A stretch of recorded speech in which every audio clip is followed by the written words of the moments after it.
Hi, my name is James Kaufman. I'm a professor of educational psychology at the NEAG School of Education, and I study creativity.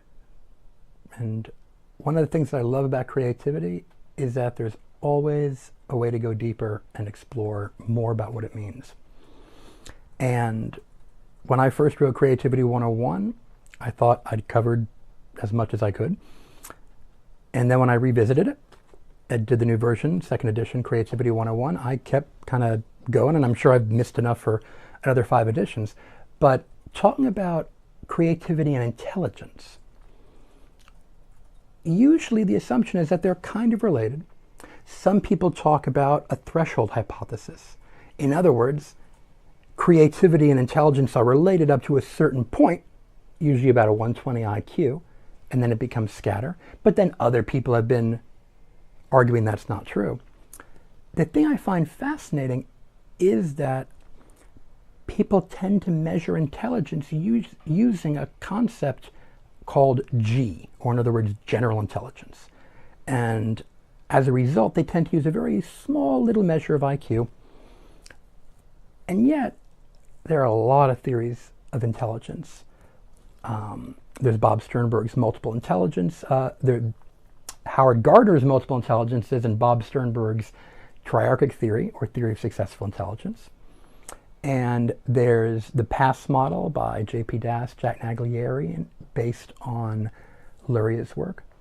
The one that's probably the most used in IQ testing is the CHC theory, Cattell, Horn, Carroll. And the H is for John Horn, who is my undergraduate advisor.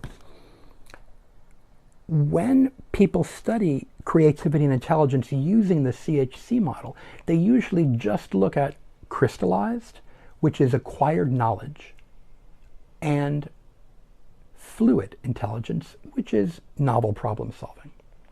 You might think that problem solving would be the most associated with creativity, and certainly there is a link.